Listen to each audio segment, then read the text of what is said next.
자, 반갑습니다. 13주차 첫 번째 시간 강의 시작하도록 하겠습니다. 이번 주차에는 우리 교재에 17번으로 나와 있는 임신 38주 자연분만 케이스에 대한 임상 강의와 그리고 의무기록 분석과 질병 및 의료행위 분류까지 이번 주차에 진행하도록 하겠습니다.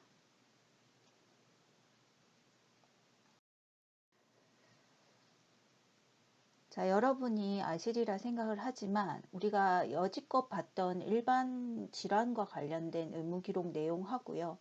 임신 출산과 관련된 의무기록에서 봐야 되는 그런 내용들은 차이가 있습니다. 그리고 그런 임신과 출산, 분만과 관련된 그 분야에서만 사용하는 용어들도 따로 있고요.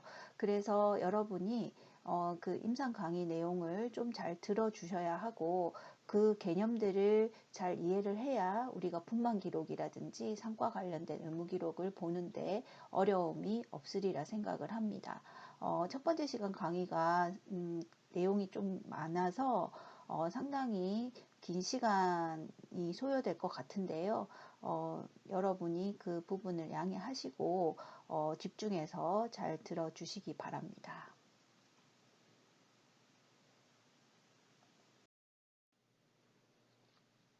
자, 먼저 pregnancy, 즉 임신과 관련돼서 이제 먼저 정의부터 살펴보겠습니다. 정의는 난자와 정자의 결합으로 만들어진 수정란이 자궁에 착상하여 태아로 발육하는 과정으로 자궁 속에 태아가 유지되고 있는 상태를 우리는 임신, pregnancy라고 얘기를 합니다. 그러면 임신은 어떻게 진단을 하느냐 하는 것인데요. 생화학적 검사, 즉 혈액이나 소변으로 검사를 하고요. 그리고 신체 검진을 하고 최종적으로 확진하는 것은 초음파 검사입니다. 그리고 이제 우리 생화학 검사라고 하는 것 중에 이제 사람 육모성 성선 자극 호르몬이라는 HCG 검사가 있는데요. 뭐 혈중 혈액 검사라든지 소변 검사 등을 통해서 확인을 할 수가 있습니다. 그래서 보통은 우리가 소변 검사를 먼저 해가지고 그 결과를 가지고 양성이 나오면 초음파 검사를 하게 되겠죠.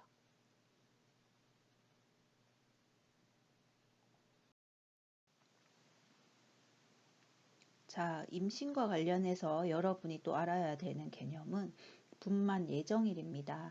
EDC라는 약어도 기억을 하셔야 되는데요. 우리가 의무기록을 살펴보다 보면 의무기록 안에 분만 예정일이 제시되어 있는 의무기록도 있습니다. 근데 시험 문제를 출제하기 위해서 분만 예정일을 지워버리고 출제를 하는데, 그렇게 되면 직접 우리가 분만 예정일을 산출을 해야 하는 것이죠. 그래서 지금은 계산하는 방법을 여러분한테 조금 알려드리려고 합니다. 분만 예정일에는 월과 일이 있는데요. 예정월을 계산할 때는 마지막 월경일이 1월에서 3월 사이일 때다 라면은 플러스 9를 해주고요. 마지막 월경일이 4월에서 12월 사이다 할 때는 마이너스 3을 해주게 되어 있습니다. 거기에 예정일 계산은 마지막 월경이 나온 첫째 날에 플러스 7을 해주는 것이죠. 그래서 이제 말로 말씀을 드리면 여러분이 이해가 좀 힘들 수 있으니까 조금 복잡하지만 사례를 가지고 우리 직접 계산을 해보도록 하겠습니다. 자, 분만 예정일에서 우리가 참고로 해야 될 데이터는 LMP, 마지막 최종 월경일이죠. 그래서 이것을 이용할 텐데요. 2021년 2월 25일로 나와 있습니다. 그러면 여기서 보시면 2021년 2월 25일인데 마지막 월경이 시작된 월이 1월에서 3월 사이이니까 플러스 9를 해줘야 할 겁니다. 그렇게 되면 우리가 결과적으로 11이 나오고 이제 여기서 11월쯤 되겠구나 라는 거를 알 수는 있는 상태인데요. 그 다음 1이 중요합니다. 1은 마지막 월경이 나온 첫째 날에 플러스 7을 한다고 나와 있습니다. 그래서 25일에 7을 더하면 날짜는 32가 나오는데요. 우리가 한 달은 길어도 31일까지만 존재합니다. 그래서 이 달이 며칠까지 있는가 또 생각을 하셔야 되고요. 2월 같은 경우는 며칠까지 있다?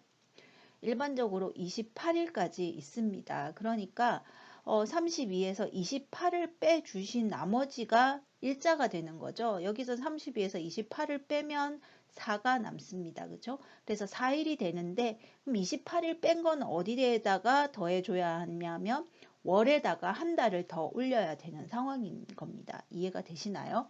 그렇게 돼서 최종적으로 우리가 산출할 수 있는 분만 예정일은 2021년 12월 4일이 되겠습니다. 그래서 아까 28일에 해당되는 남는 숫자가 월로 들어가서 11월이 12월로 이제 바뀌게 된 거고요. 날짜는 32에서 28을 뺀 나머지 4가 이제 일자가 되는 것입니다. 그래서 제가 조금 복잡한 케이스로 사례를 들어 드렸는데 간단한 케이스들은 바로바로 계산을 하실 수가 있을 겁니다. 이 규칙에 의거해서 계산을 잘 하시면 틀릴 일은 없고요. 이렇게 달이 넘어가는 경우 일자를 더했을 때 그럴 때만 좀 주의하시면 되겠습니다.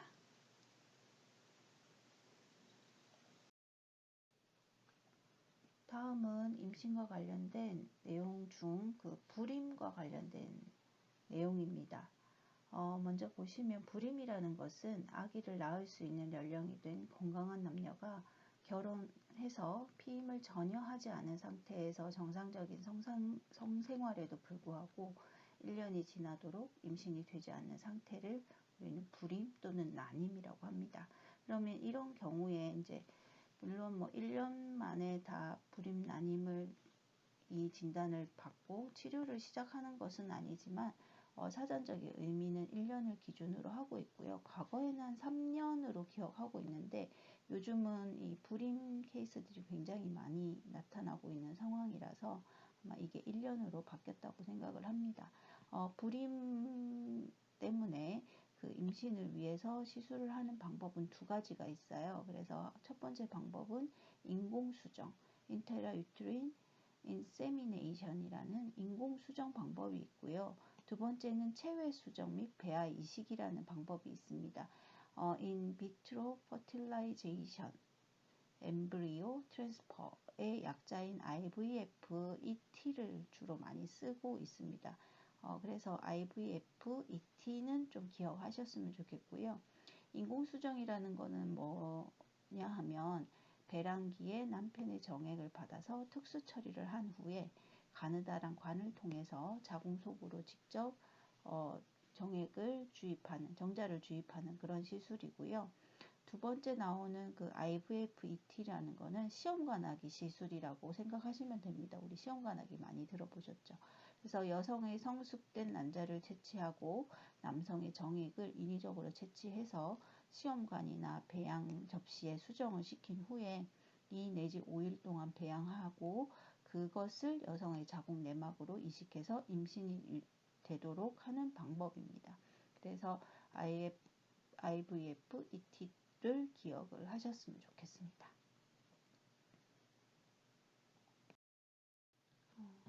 자, 지금부터는 분만과 관련된 내용을 좀 살펴보도록 하겠습니다.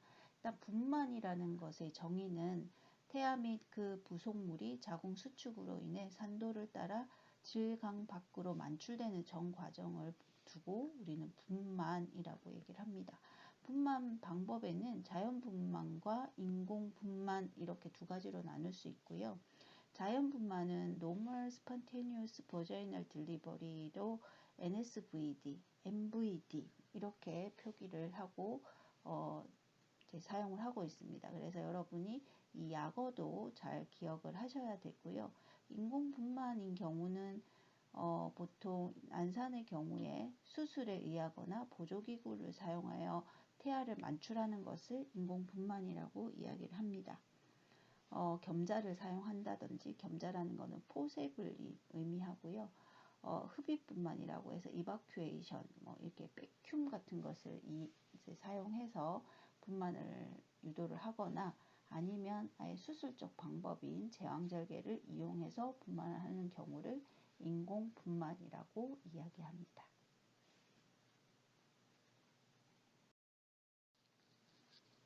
이번에는 분만의 단계를 좀 살펴볼 텐데요. 분만의 단계는 세 단계로 구분을 합니다. 분만 1기, 분만 2기, 분만 3기 해서 분만 1기는 개대기, 분만 2기는 태아 만출기, 분만 3기는 태반 만출기 이렇게 구분을 하고 있고요.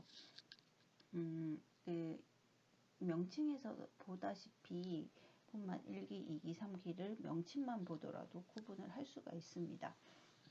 근데 이게 이제 의미를 좀 더 정확히 보자면 분만 1기는 자궁 수축에서부터 시작해서 자궁 경관 소실 또는 완전 개대, 그러니까 10cm까지 열렸을 때까지를 분만 1기라고 하고요. 보통 초산은 12시간에서 14시간 정도 소요가 되고 경산의 경우는 6시간에서 10시간 정도 소요가 되는데 개인별로 굉장히 많은 차이를 가지고 있습니다.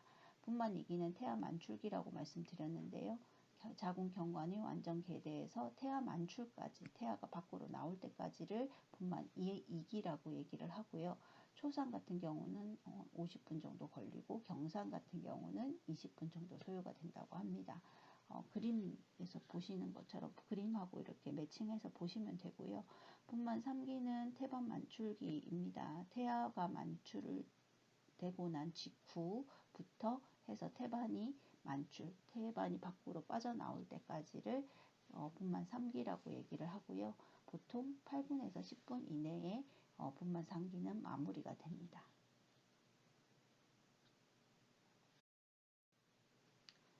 자, 앞에서 우리 분만 3기가 이제 태반이 이렇게 밖으로 배출될 때까지를 분만 3기라고 했는데 태반도 박리되는 그런 기전이 두 가지로 나뉘고 있어요. 그래서 두 가지를 살펴보면 첫 번째는 덩칸 메커니즘이라고 해서 덩칸 기전과 두 번째는 슐츠 메커니즘, 슐츠 기전이 있습니다. 덩칸은 태반의 가장자리로부터 모체면이 먼저 배출되는 것을 말하고요.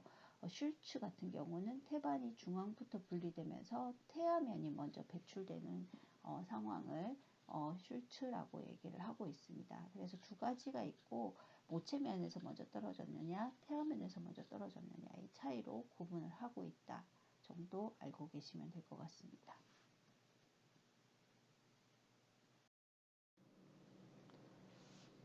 자, 이번에는 그 분만 중에서 분만 기전에 대해서 알아보도록 하겠습니다. 태아의 하강 정도 하고요. 우리가 자궁경관 소실, 그 자궁경관 개대 이렇게 세 가지로 구분을 해서 분만이 어느 정도 진행됐는가를 우리가 이제 확인을 하는 것인데요. 먼저 하강 정도라는 것은 스테이션이라고 표현을 합니다.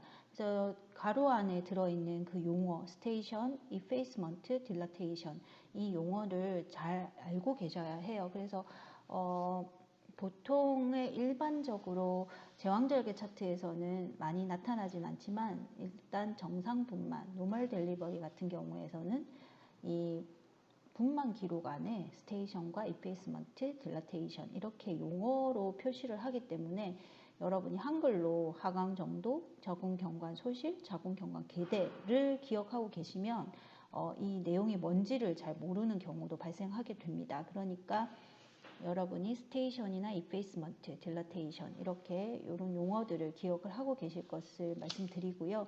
일단 하강 정도는 태아의 선진부라 보고 하면 우리가 정상 태위인 경우는 머리 두 정부가 이제 아래쪽으로 이제 골반강 안으로 먼저 내려와 있는 상태를 얘기를 하잖아요.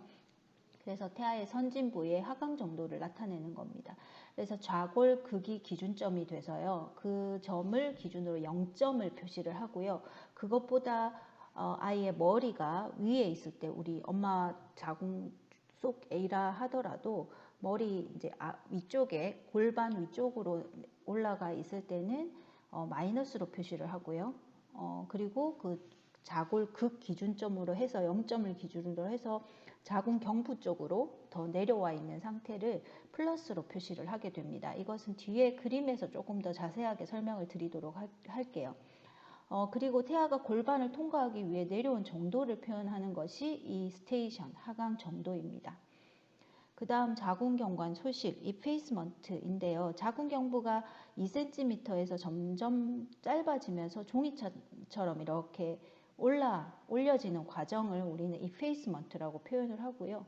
보통 우리가 올라가는 거상 정도를 백분율로 나타를 내서 몇 퍼센트 이렇게 표현을 합니다. 그래서 1cm 정도 남아 있으면 50%, 0.5cm 정도 남아 있으면 75% 이런 식으로 표기를 한다라는 거 알고 계시면 되고요. 이 자궁경관이 이렇게 소실이 되면 당연히 자궁경부가 이렇게 벌어지겠죠. 열립니다. 그것이 자궁경관 개대라고 해서 딜라테이션이라고 표현을 하고요. 태아 선진부가 자궁경관을 통과하기 위해서는 몇 cm가 최대로 열려야 하느냐 하면 10cm까지 완전히 열려야 합니다.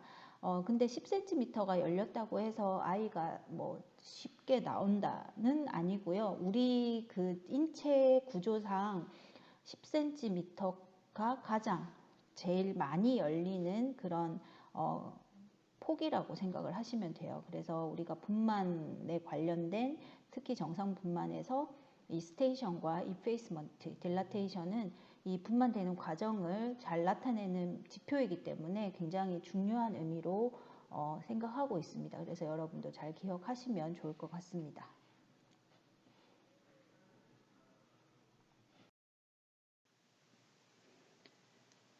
자, 지금 보시는 슬라이드는 태아의 하강 정도입니다. 스테이션이라고 아까 설명을 드렸는데요. 앞에서 이 하강 정도의 작은 그림 맨편의 오른쪽 위에 있는 작은 그림을 이렇게 확대해서 설명을 하게 됩니다. 아까 하강 정도를 기준을 이제 잡아야 하는데 하강 정도를 볼 때 가장 기준점은 어디다?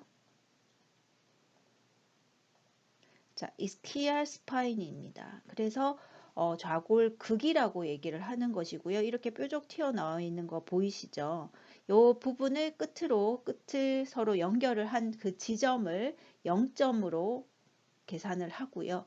그리고 아이의 머리, 선진부가 이 0점보다 위쪽에 있으면 마이너스로 표시를 한다고 했습니다. 마이너스 위로 올라갈수록 더 숫자가 커지죠. 마이너스 1, 마이너스 2, 마이너스 3 이렇게 되어 있고요. 이 말은 아직 분만될 준비가 안 됐다라는 게 증거가 되는 것이고요. 이 좌골극을 기준으로 해서 아래쪽으로 아이의 선진부 머리가 이 아래쪽으로 내려오는 경우는 플러스 1, 플러스 3, 플러스 1, 2, 3 이렇게 표시기를 해서 그만큼 아이가 바깥으로 이제 나올 준비가 되어 있다라는 것을 알 수 있는 증거 중에 하나가 되겠습니다. 자, 다음 설명드릴 그림은 이페이스먼트와 딜라테이션입니다. 이것은 이제 두 개가 연관돼서 그 자궁 경부가 소실이 되는 정도에 따라서 열리는 그 넓이도 달라지니까 같이 그림으로 이제 보통은 설명을 하고 있고요. 여기 보시고 위에 있는 그림은 우리 그 자궁 경부 소실을 얘기를 합니다. 그래서 이 경우가 지금 크게 그림이 표시가 되어 있긴 하지만 이 두께가 2cm 정도 된다고 얘기를 하고요. 이게 이제 아무것도 분만이 진행되지 않을 때 이 자궁 경부 쪽이 이 페이스가 0% 이루어졌다라고 표현을 합니다. 그래서 경부가 닫혀 있는 상태이고요. 그 다음 그림으로 넘어가시게 되면 이 두께가 앞에서 봤던 한 2cm 정도 되는 두께가 반으로 줄어들었죠. 이 두께가 반으로 줄어들어서 50% 소실이 되었다라고 얘기를 하고 이 두께가 지금 없어졌습니다. 그렇죠? 그 없어진 거는 100% 이페이스 됐다라는 퍼센트로 표기를 합니다. 그래서 이페이스먼트에는 퍼센트로 표기가 된다라는 거 기억하시면 좋을 것 같고요. 딜라테이션 같은 경우는 센티미터로 표기를 합니다. 그래서 1cm부터 해서 쭉 가시면 10cm까지 최대 이제까지 확장되어 있는 상태가 지금 10cm라고 생각을 하시면 됩니다. 그래서 10cm로 표기가 된다라는 거 기억하시면 됩니다.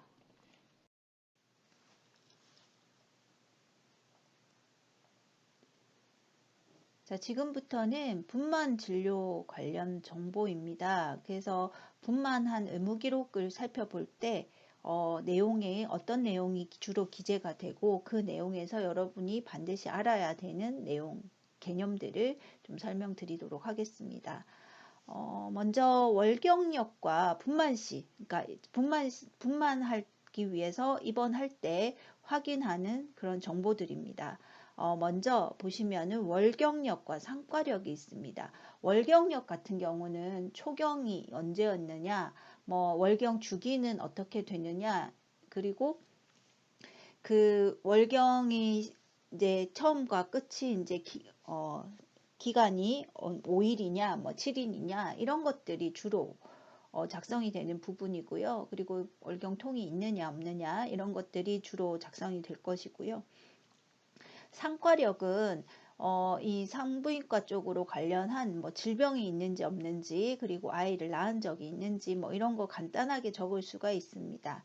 근데 이제 여러분이 꼭 아셔야 되는 거는 여기 나오는 출산력을 해석하는 방법입니다. 보통 GPLDA로 표기를 해서 그 알파벳의 대문자 옆에 숫자로 이제 작성을 해서 이 사람이 아이를 몇 명 낳았는지, 유산을 몇 번 했는지 이런 것들을 이제 알 수 있는 정보를 제시하는 부분인데요. 먼저 G는 그라비다의 약자로 임신 횟수를 나타냅니다. 그 다음 P는 파라의 약자로 출산 횟수를 의미를 하고요. L은 라이브라고 해서 생존화 수를 얘기를 합니다. 그리고 D는 데드, 사산화 수를 의미를 하고요. A는 어보션의 A를 써서 유산을 나타냅니다. 여기서 L과 A의 경우는 또 이거 두 가지로 세분화할 수가 있는데요. 생존화 수 같은 L 같은 경우는 남자아이냐 여자아이냐를 가지고 뭐 따로 이제 숫자로 표기를 하기도 하고요. 그 다음에 어보션 같은 경우는 두 가지 종류가 자연유산이냐 인공유산이냐를 이제 두 가지 이제 나눠서 세부적으로 표기를 하기도 합니다. 자, 이 의미는 반드시 아셔야 하는데요. GPLDA라고 기억을 하시면 됩니다. 근데 문제는 뭐냐면 의무기록상에서 이 GPLDA를 생략하고 숫자만 기재해 놓는 경우가 있습니다. 물론 이 순서는 지키긴 하는데 숫자가 5개 적혀 있을 때가 있고 숫자가 4개만 적혀 있을 때가 있어요. 그래서 5개 적혀 있을 때는 GPLDA가 모두 작성이 됐다라고 보시면 되고요. 4개일 때는 보통 임신 횟수를 제외하고 PLDA에 해당되는 수치를 작성하는 경우가 있습니다. 그래서 이 숫자만 나왔을 때라도 여러분이 임신은 몇 번 했고 출산은 몇 번 했는데 그 중에 생존화 수는 몇 명이고 그리고 사산화 수가 있는지 없는지 그리고 유산 횟수가 있는지 없는지를 이렇게 이해를 하고 해석을 해낼 수가 있어야 한다는 것이죠. 그래서 그만큼 중요하고요. 상과 차트가 나오면 이 문제는 반드시 나오게 되어 있습니다. 그러니까 여러분이 꼭 이해를 하고 넘어가시기 바라고요. 또 우리가 앞으로 볼 이제 실제 사례를 의무기록을 보고 또 설명을 좀 드리도록 하겠습니다. 그 다음 분만을 위해서 입원을 할 때 확인하는 부분은 신체 검사인데 그 신체 검사에도 여러 종류가 있습니다. 그 중에 자궁저 높이라고 해서 Height of Fundus의 약자인 HOF를 사용을 합니다. 이 HOF의 개념도 알고 계셔야 하는데요. 제가 뒤에 슬라이드에서 그림을 가지고 좀 더 자세하게 설명을 드리겠지만 이 만삭 임신일 때 이 자궁 저 높이가 30 내지 34cm 정도 된다고 얘기를 일반적으로 통상적으로 그 정도 길이가 된다고 합니다. 이 HOF는 치골 부분부터 해서 배꼽으로 이렇게 지나가는 그런 배가 이렇게 부풀어 오르잖아요. 임신을 하면 그 높이를 측정하는 것이라고 생각을 하시면 되고요. 그 높이를 가지고 대략 아이의 임신 주수를 산정할 수 있다라고 생각하시면 되겠습니다. 그 다음 태아 심음 청취, 그러니까 아이 그 심박동이 잘 뛰고 있는지 규칙적인지 이런 것들을 듣게 됩니다. 그 다음 세 번째는 골반 진찰이라고 해서 보통 내진이라고 부르는데요. 이것은 이제 의사가 직접 손가락을 자궁 경부 쪽으로 삽입을 해서 아이의 선진부가 만져지는지, 그리고 하강도라든지, 그리고 자궁 경부가 어느 정도 소실이 됐는지, 어느 정도 개대가 되었는지를 직접 손으로 확인을 하는 그런 검사라고 보시면 되겠습니다. 그래서 이런 검사들이 이제 분만할 때 입원한 시점에 확인이 되는 부분입니다. 자, 지금 보시는 그림이 그 HOF의 지금 측정하는 방법과 그 센티미터와 그 임신 주수와의 관계를 이렇게 보여주는 건데요. 보통 보시면은 여기서 여기가 이제 치골 보이시나요? 제가 잠깐만요. 여기서 치골 표시를 해 드려야겠죠. 여기가 치골입니다. 그죠? 여기 회색 같이 보이는 이게 뼈고요. 이게 치골이라고 합니다. 그 치골 끝부분을 시작으로 해서 배가 이렇게 부풀어져 오른 상태인데 이걸 끝까지 위에 이제 가슴까지 이렇게 측정을 해서 몇 센티미터인가를 보는 것이고요. 보통 38주면 38cm 정도 뭐 이렇게 생각을 하시면 됩니다.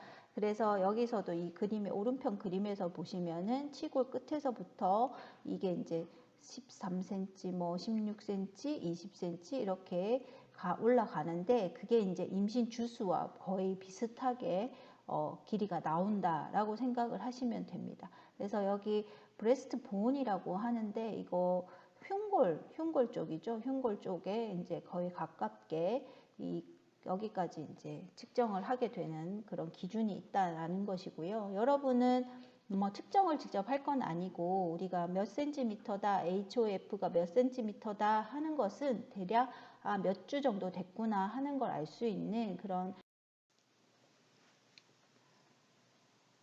자, 분만 진료 관련 정보 중에 정상 지식 분만을 위한 분만 전 처치 및 검사 부문입니다. 그래서 정상 지식 분만을 하기 위해서 입원을 하게 되죠. 그때 처음에 기본적인 그 입원 시 검사가 있습니다. 다른 일반 환자들과 동일하게 CBC, 전혈구 분석이죠. 뭐 백혈구 수치, 적혈구 수치 이런 거 나오는 그 검사 기본적으로 하게 되어 있고요. ABO 혈액형 검사죠. 그래서 지금은 뭐 좀 드물지만 예전에는 내가 알고 있던 그런 혈액형과 이런 입원을 해서 검사를 해서 나오는 혈액형이 다른 경우들도 굉장히 많았었습니다. 일단 ABO 형식의 혈액형 검사를 하게 되어 있고요. 그 혈액형 안에서 RH 플러스인지 마이너스인지를 꼭 확인하셔야 합니다. 이게 왜 그러냐 하면 태아가 엄마하고 이렇게 탯줄로 연결이 되어 있는데요. 분만하는 과정에서 문제가 생길 수 있는 게 원래는 이제 분만하는 과정에서만 생기는 것이 아니라 아이와 엄마가 RH 플러스 마이너스 형태가 다르게 되면 나중에 이제 무슨 문제가 생기냐면 그 혈액 응고 반응이 일어날 수가 있어요. 엄마와 아이가 이제 다르게 되면. 그래서 그것을 예방하기 위해서 그 혈액 응고를 저지하는 요감이라는 약을 쓰기도 하는데요. 근데 그런 것들을 알기 위해서 확인하기 위해서 ABO 형식의 RH 플러스 마이너스 유형을 검사를 하게끔 되어 있고요. VDRA는 성병 검사죠. 혹시 성병이 있을 수도 있으니까 그래서 성병 검사, HBS 안티젠, B형 간염 바이러스 검사, 그리고 요 분석 등을 기본적으로 하게 되어 있고요. 분만 전에 이제 하는 처치들인데 여러분 뭐 다는 세세하게 설명 못 드리지만 먼저 관장 같은 경우는요. 이게 이제 처음에 입원해서 진통이 있어서 처음에 입원을 했을 때 뭐 바로 관정을 하는 것은 아니고 아까 분만 1기, 2기 뭐 얘기를 하면서 이제 분만 진행 과정을 살펴볼 때 스테이션과 이페이스먼트와 딜라테이션을 확인을 한다고 했습니다. 그래서 어느 정도 자궁 경부가 개대되기 시작했을 때 관장을 시행을 하게 되거든요. 그래서 관장을 하는 이유는 엄마가 그 아이를 분만하는 과정이 그 항문과 가까이 있고 힘을 이렇게 한꺼번에 주다 보면 관장을 하지 않으면 분변이 같이 배출되는 경우들이 있습니다. 그럴 때 아이가 분변에 오염이 될 가능성이 있겠죠. 그래서 그런 것들을 예방하기 위해서 관장을 시행을 하고요. 그리고 분만할 주위의 회음부라든지 이 주변을 지금 깨끗하게 소독을 한다든지 이런 피부 준비를 시켜 놓습니다. 그리고 매시간 바이탈 사인 측정을 하고요. 특히 이제 분만을 위한 진통이 본격적으로 이제 시작이 되는 것들을 관찰하기 위해서 진통 경과를 수시로 확인하게 되어 있습니다. 보통은 그 모니터링 그 기계를 이용을 해서 엄마의 뱃속이 아니라 이제 배 위쪽에다가 그 모니터링 장치를 이제 설치를 해서 계속적으로 자궁 수축 정도라든지 그리고 진통이 오는가 하는 여부 그리고 자궁 수축도 얼마 만에 이제 그 반복을 하느냐 뭐 이런 것들을 주기적으로 계속 확인을 하게끔 되어 있고요. 그리고 수액 공급 일단은 할 것입니다. 뭐 포도당 같은 것들이 주로 들어가게 될 거고요. 그 다음에 자궁 수축 및 태아 심은 감시라고 해서 NST가 시행이 됩니다. 그래서 넌 스트레스 테스트의 약자인 NST인데 엄마 배 쪽에다가 이렇게 모니터를 달아서 같이 태아 심음까지 확인을 할 수가 있습니다. 그리고 인공 양막 파수라는 과정을 시행을 할 수도 있는데요. 이런 경우는 이제 100% 산모 이제 분만하기 직전에 산모한테 하는 것은 아닙니다. 인공 양막이 자연적으로 그냥 분만 과정에서 파열이 되는 경우는 크게 문제가 되지 않기 때문에 그런 부분은 그냥 이제 분만 과정에서 지나갈 수 있는데 이게 이제 인공적으로 왜 해야 하냐면 양막이 이제 파수가 되어야 아이가 밖으로 배출이 될 수가 있잖아요. 근데 양막이 파수가 되지 않으면 문제가 생기니까 그때 이제 타이밍에 맞춰서 태아가 이제 이 자궁 경부 쪽으로 자궁 개대가 다 이루어지고 나서도 태아가 이 양막이 터지지 않았다라고 했을 때는 켈리 클램프라는 것을 이용하거나 또는 면봉 막대기 등으로 이용해서 이제 가볍게 이렇게 터트려 주는 그런 작업을 하기도 합니다. 그리고 이제 자궁 수축이 이렇게 와야 하는데 제대로 이루어지지 않은 경우는 자궁 수축제를 투여할 수 있습니다. 그래서 옥시토신이라는 약을 굉장히 많이 쓰는데요. 이게 자궁 수축을 인공적으로 시키는 그런 약물이 되겠습니다. 이것들을 이제 포도당이나 이런 수용액과 같이 섞어서 투여를 하게끔 되어 있습니다. 이게 이제 분만점 처치입니다. 그래서 여기까지 살펴보았고요. 자, 다음으로는 그 분만과 관련된 의무 기록을 볼 때 꼭 등장하는 그리고 알아야 되는 항목들, 기타 사항으로 들어갈 수 있는 항목들을 좀 살펴볼 텐데요. 먼저 아프가 스코어입니다. 우리가 아프가 점수, 아프가 스코어라고 얘기를 하고 또는 뭐 줄여서 AS라고 표현도 하기도 합니다. 그래서 이것은 좀 잘 기억하셔야 되고요. 출생 직후 신생아의 건강 상태를 평가하는 방법입니다. 그래서 측정 항목은 밑에 표에서도 보시겠지만 피부색, 맥박, 반사, 근긴장도 그리고 호흡 이런 5개의 항목을 우리가 테스트를 하고요. 각각의 이제 표현하는 영어의 알파 이니셜을 따서 아프가라고 만들어 놓았습니다. 먼저 근긴장도를 보는 액티비티 그리고 맥박을 보는 펄스의 P, 그리고 자극에 대한 반응을 나타내는 그리머스 G, 피부색을 나타내는 appearance의 A, 호흡을 나타내는 respiration의 R을 이니셜을 따서 아프가라고 만들었고요. 각각 항목에 대해서 0점, 1점, 2점 이렇게 점수를 매기는데 정상인 상태는 2점을 주게 되어 있습니다. 그래서 근긴장도에서는 활발히 움직이고 맥박은 100회 이상 뛰어야 하고요. 그리고 자극을 줬을 때 아이가 기침이나 재채기 정도까지 반응이 있는 것을 아주 건강한 상태라고 판단을 하고 있습니다. 그리고 피부색 같은 경우는 전신이 분홍색이다. 그러니까 혈액순환이 제대로 잘 돼서 피 혈액 공급이 말초까지 다 전달이 되면 전신이 부송색일 텐데 이게 이제 혈액 순환이 제일 안 되고 피 공급이 제대로 안 되게 되면 손발부터 이게 말단부터 이렇게 표시가 나겠죠. 이게 이제 청색증으로 나타나게 되는데요. 그런지 아닌지를 판단을 합니다.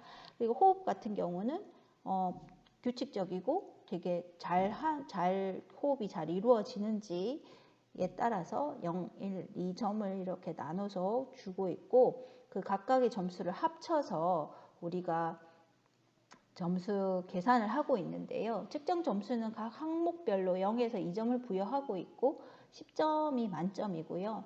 7에서 10점은 정상으로 생각을 하고 있습니다. 그리고 출생 직후에만 한번 체크를 하는 것이 아니라 측정은 출생 후 1분에 한번 체크를 하고요. 그 다음에 또 5분 지나서 두 번째 이렇게 체크를 해서 총 2번을 실시를 하고요.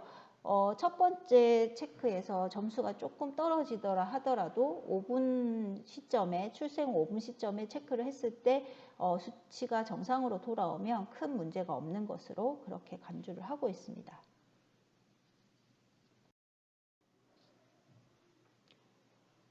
자, 다음은 회음 절개술입니다. 에피지오토미라고 얘기를 하고 있는데 태아머리가 나오기 직전에 회음부의 일부를 절개해서 분만 과정을 쉽게 해주는 수술입니다.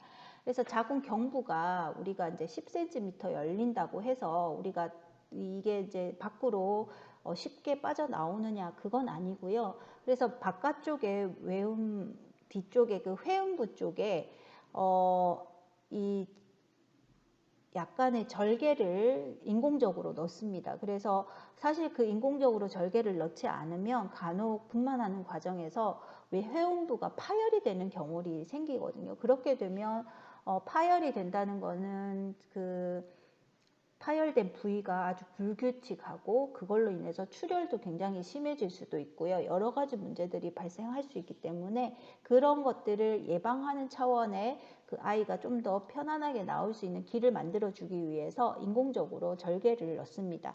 그 절개를 넣을 때 이제 어느 방향으로 절개를 넣느냐에 따라서 세 가지로 나누는데요. 정중해음 절개와 측방 절개법 그리고 측방 절개가 있습니다. 정중해음 절개는 질 입구에서 정중선으로 이렇게 항문까지 이렇게 연결되는 일직선으로 보통 절개를 넣는데 끝까지 넣지는 않고 일부분만 하는데 이게 이제 절개를 넣다 보면 절개 넣은 데까지만 유지가 되면 좋은데 분만하는 과정에서 항문 쪽으로 바로 열상까지 이어지는 경우들이 많아서 요즘이나 한참 전부터죠. 정중해음 절개는 많이 쓰지 않고요. 중측방 절개법을 많이 씁니다. 이것은 항문 조인근의 외측 가장자리를 절개한다는 것인데 이렇게 우리가 시계 방향이라면 약간 7시 방향이나 4시 방향 이런 식으로 절개를 중측방 절개법이고요. 그 측방 절개법은 중앙에서 시작해서 측방으로 절개를 하는 겁니다. 옆으로 양 사이드로 하는 것인데 보통 이 중측방 절개법을 많이 사용을 합니다.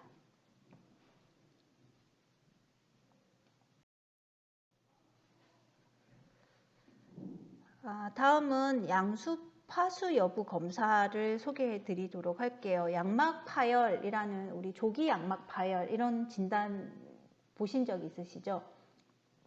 이 양막 파열이라는 게 이제 우리가 자연적으로 파열되는 거는 자연적이라는 것도 이제 임신 주수에 따라서 다르죠. 그리고 이게 진통이 시작하고 난 이후에 파수가 됐느냐, 그 이전에 파수가 됐느냐에 따라서도 우리가 질병으로 보느냐 보지 않느냐를 나누기도 하고요.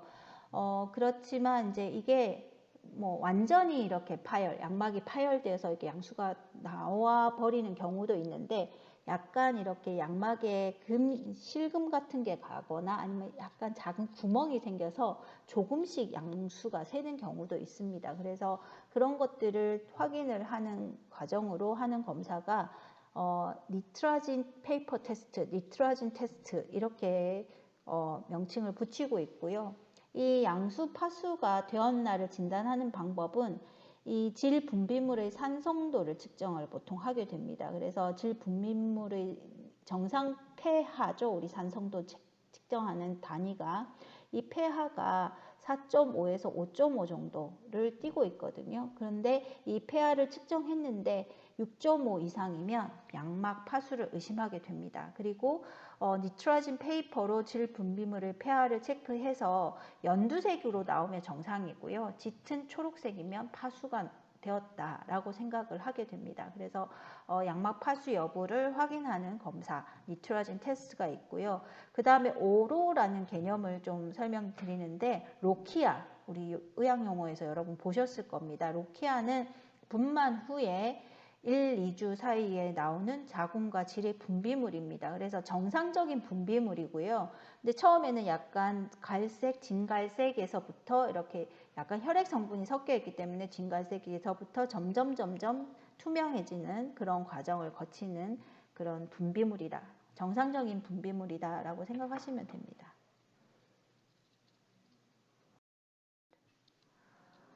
정상분만과 관련된 그런 내용들 좀 확인해야 되고 여러분이 주의해서 봐야 되는 내용들을 살펴봤고요. 지금부터는 그 자연 두정 퇴위분만, 그 정상 임신에서의 정상 그 질식분만의 KCD 분류 지침이라고 얘기를 할 수 있을 것 같아요. 먼저 1번은 산모가 만삭으로 분만을 위해서 입원하여 산전, 분만 중 산후에 아무런 합병증이 없었으며 기구나 기술의 도움 없이 단태아를 자연 분만한 경우입니다. 이런 경우는 우리가 뭘 줄 수 있냐면 아무런 합병증이 없어요. 분만과 관련된 그런 것이 없을 때는 우리가 주진단으로 580에 해당되는 코드, 단일 자연 분만 코드를 주진단으로 쓸 수 있다는 것이고요. 기타 진단으로 Z37에 대한 분만 결과 코드를 쓰셔야 되는데 Z37.0이 되겠죠. 단일 신생아, 단태아니까. 그런데 이제 맨 마지막 자리는 임신 주수에 따라서 또 우리가 재분류를 해 주어야 합니다. 그래서 아무런 합병증이 없고 단순하게 분만만 했다 할 때만 우리는 580 코드를 주진단으로 쓸 수 있다라는 것이고요.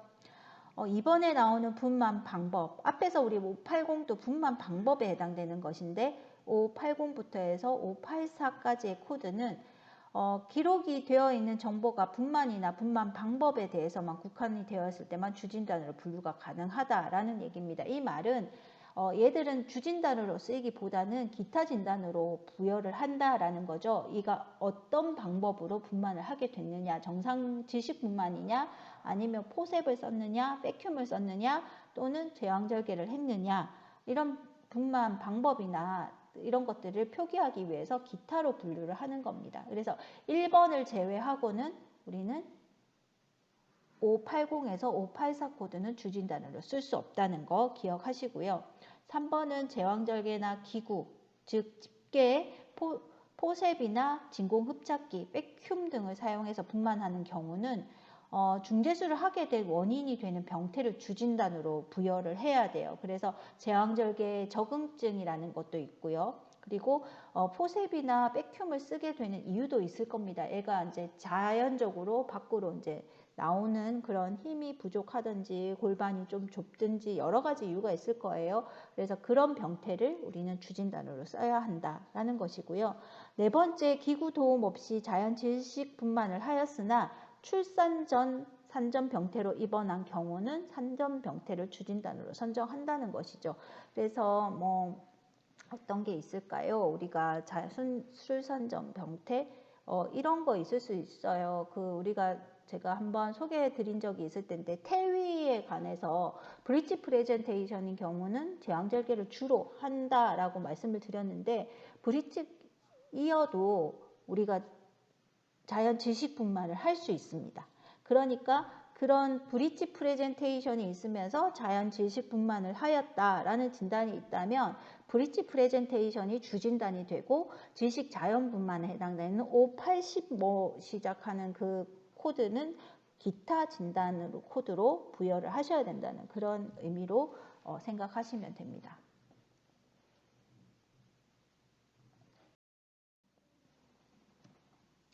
자, 다음으로 설명드릴 분류 지침은 특별한 합병증 없이 다태 분만을 한 경우에 주는 코드입니다. 다태 분만인 것은 주진단인 경우는 우리 멀티플 제스테이션으로 해서 O30에 해당되는 코드가 주진단으로 쓰이게 된다는 거죠. 그래서 쌍태아, 뭐 이렇게 다발성, 새 쌍둥이도 될 수도 있고요. 일단 O30으로 시작하는 코드가 주진단이고, 그리고 만약에 이제 분만 방법을 나타내주기 위해서는 우리가 보통 O84에 해당되는 멀티플 델리버리를 추가 분류 가능하다라는 이야기고요. 두 번째, 이 슬라이드의 두 번째 있는 설명은 그 지침은 유도분만을 시도하다가 실패하여 제왕절개를 시행하는 경우에 이 이제 의학적 유도분만의 실패를 우리 코드로 추가해서 분류를 해야 된다는 얘기입니다. 유도분만이라는 것은 자궁 수축이 잘 자연적으로 일어나지 않아서 자궁 수축제를 이렇게 계속 주기적으로 약물의 농도를 늘려가면서 이렇게 주입을 할 때를 말을 하는 건데요. 그렇게 주입을 하게 되면 인공적으로 자궁 수축이 일어납니다. 그래서 그 수축을 유도해서 이제 아이가 질식분만을 할 수 있도록 유도를 하는 것인데, 자궁 수축제를 사용함에도 불구하고 진행이 제대로 안 되면 아이의 상태가 별로 좋지 않게 되고 하면은 응급으로 제왕절개를 실시하게 되거든요. 그럴 경우에 주진단이 O61.0 의학적 유도분만의 실패를 이제 주진단으로 쓸 수 있다는 것입니다.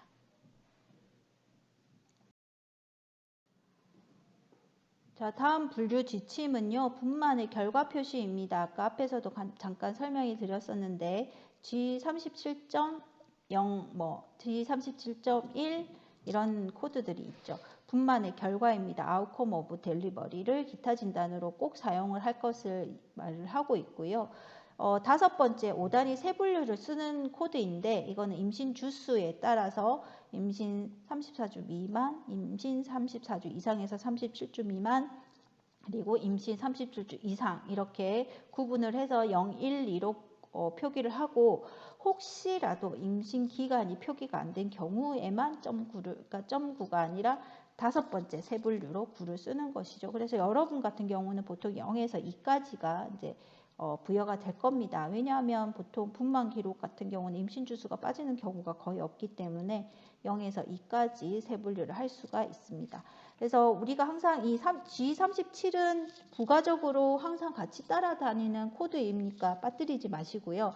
근데 간혹 학생들이 보면은 이제 Z38 코드와 혼돈하는 경우들이 있습니다. G38 같은 경우는 신생아한테 주는 코드이기 때문에 이 산모의 차트에 혼용해서 쓸 수 없는 코드라고 보시면 됩니다. 자, 그리고 여기서 한 번 더 말씀을 드리는데, 간혹 코딩 시험이나 우리 질병 분류 시험을 볼 때 산모 차트가 대부분이잖아요. 신생아 차트가 나올 일은 별로 많지 않습니다. 산모 차트에 코딩을 하는데 P코드 쓰는 사람이 있어요. P코드는 절대로 같이 쓰시면 안 되고요. 또 신생아 차트에서 P코드를 써야 되는데 O코드를 썼다. 그것도 틀리는 것이 됩니다. 그래서 O코드와 P코드는 공존할 수 없다라고 꼭 기억하시기 바랍니다.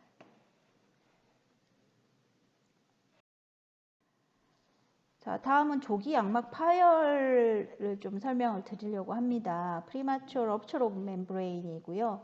분만 개시 후에 자궁 입구가 전개대하기 전에 전체적으로 열리기 전에 생기는 파수를 우리는 조기 양막 파열이라고 합니다.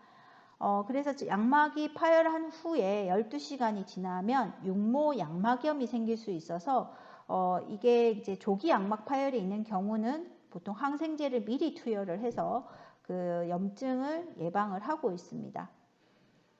분류 지침을 보시면요. O42.0과 O42.1이 있습니다. 이것을 뭘로 구분을 하냐면 양막의 조기 파열 후에 24시간 이내에 진통이 시작하게 되면 O42.0이 될 거고요.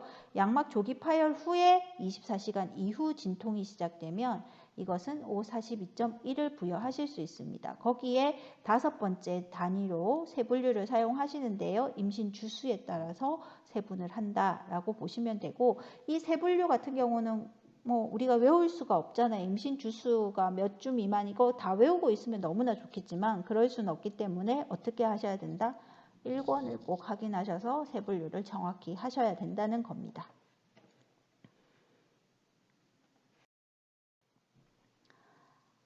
다음은 상과 기록의 질병 분류 시 주의할 점입니다. 이 주의할 점에서 첫 번째 나오는 거는 임신 기관과 관련된 진단들에 대해서 좀 주의를 하셔야 되는데요. 일단 첫 번째는 조기 진통 및 분만입니다. 이것은 우리가 37주 이전에 진통의 자발적인 시작을 의미합니다. 그래서 집에서 그냥 진통이 오거나 그렇게 해서 병원을 방문하고 분만을 했는데 그게 35주다, 34주다 이렇게 했을 때 우리가 조기 진통 및 분만에 대한 코드 O60에 대한 코드를 부여하실 수 있고요. 이게 O60.0부터 해서 O60.3까지를 포함하고 있고 이것은 5단위 세분류가 가능한 코드입니다. 그래서 임신 시점을 이제 임신 주수로 이렇게 세분류를 하고 있다라는 것이고요. 이게 이제 37주 이전이 있으면 40주, 41주 넘어서 분만하는 경우도 있겠죠. 그럴 때 지연 임신이라는 진단이 붙을 수 있는데 임신 주수를 보고 판단을 하셔야 되고요. 의사들이 지연 임신 이런 거 표현을 100% 쓰지는 않습니다. 그래서 여러분이 임신 주수를 보고 판단을 하셔야 되고요. 그럴 때는 prolonged pregnancy, postterm pregnancy에 해당되는 O48, 42주 이상의 분만인 코드를 우리가 코딩할 때 놓치지 마셔야 합니다. 다음은 또 이 앞에서 말씀드린 거는 임신 주수를 꼭 체크하라라는 얘기고요. 지금 나오는 슬라이드에서 강조하는 것은 신생아 체중을 꼭 확인을 하라는 것이죠. 그래서 여러분이 상과 차트를 보실 때 꼭 체크해야 되는 부분이 있다면 임신 주수와 신생아 체중, 분만 결과에 나오는 신생아 체중도 꼭 확인을 하셔야 된다는 얘기입니다. 그래서 만약에 아이가 체중이 4.5kg 이상이라고 이제 결과가 나오면 이 라지포 데이트 기간보다 임신 주수보다 아이가 크다는 의미의 36.6을 코딩을 할 수가 있고요. 또 아이의 체중이 2.5kg 미만일 때는 스몰포 데이트라고 해서 임신 기간보다 아이가 크기가 작다라는 의미의 O36.5를 분류를 하셔야 합니다. 그래서 임신 주수와도 관련이 있지만 체중도 잘 확인을 하셔서 의사가 체중이 저체중 같은 경우 아니면 4.5가 넘는 애들 같은 경우 기재를 안 하는 경우들이 있어도 이 체중을 확인을 하셔서 해당되는 것들을 분류를 하셔야 되는 것이죠. 자, 조금 전 앞에서 해움 절개술 얘기를 했었잖아요. 근데 이 해움 절개술과 관계없이 하기 전에 또는 관계없이 회음 열상이 발생할 수가 있습니다. 이게 1도, 2도, 3도, 4도로 구분을 하고 있는데요. 1도 같은 경우는 음순 또는 요도 주위 조직까지 침범한 열상을 의미하고 2도는 골반 바닥 또는 회음근을 침범한 열상, 3도는 항문 괄약근 또는 직장 질 중격을 침범한 열상, 4도는 항문 점막 또는 직장 점막을 침범한 열상을 우리는 각각 회음 열상의 1, 2, 3, 4도로 구분을 하고 있고요. 코드도 각각 우리 4단위 분류로 구분을 하고 있습니다. 그리고 만약에 분만 중에 회음 열상에 대해 이제 처치를 해야 되는 상황이 생기면 침범한 부위에 따라서 봉합을 시행하는데 우리가 수처에 가셔가지고 obstetric laceration이죠. 거기서 렉툼까지 침범을 했다라고 한다면 우리가 75.62를 줄 수가 있고요. 항문 조임근까지 침범을 해서 스핑크터 에이니라는 곳까지 이 침범을 했을 경우는 75.62로 코드를 줍니다. 그리고 그 두 가지가 아닌 경우는 75.69 이렇게 부여하시면 되겠습니다.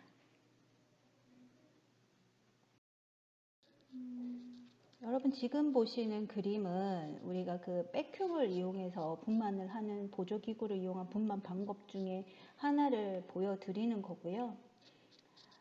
이게 백큐브를 요즘 많이 사용하진 않습니다. 이쪽에 있는 그림이 실제 사용하는 장비의 실제 그림인데 이 흡착기 부분을 아이의 이제 두개골 쪽에다가 대고 이 흡착기를 압력을 가해서 이렇게 밖으로 빼내는 그런 보조적인 도구예요. 그런데 지금 위에 사진 보시면은 이 아이들의 두 개 골 자체도 굉장히 말랑말랑하고 뇌도 그렇기 때문에 이런 백큐을 사용했을 경우 문제가 생기는 상황이 생기게 됩니다. 이 스칼프 쪽에. 그래서 이런 부종도 생기고요. 지금 부어 있고 출혈도 있고요. 이런 여러 가지 문제들이 발생할 수 있습니다. 그래서 가능하면 최근에 들어서는 백큐을 많이 사용하진 않습니다. 근데 여러분을 보는 의무기록은 우리가 그 도구를 사용해서 분만하는 거에 따라서 분류도 달라지고 수술에 대한 코드도 달라지니까 그런 것들을 할 수 있는가를 확인하기 위해서는 볼 수 있는 그런 경우들입니다. 다음은 마지막으로 우리 포셉을 이용한 이제 딜리버리인데요.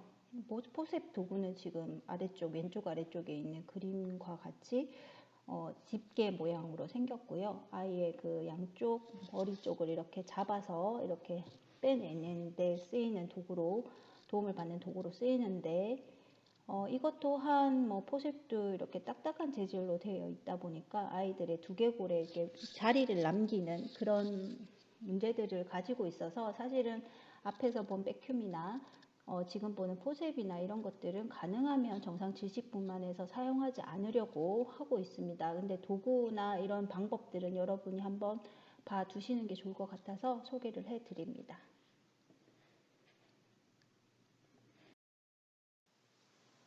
자, 이상으로 우리 분만과 임신 뭐 이런 관련된 개념이라든지 뭐 KCD 지침 이런 것들을 좀 살펴보았습니다. 좀 시간이 많이 길어졌는데요. 여러분 잠깐 쉬시고 이제 두 번째 시간에는 의무기록을 살펴보도록 하겠습니다. 13주차 첫 번째 강의 마무리하겠습니다.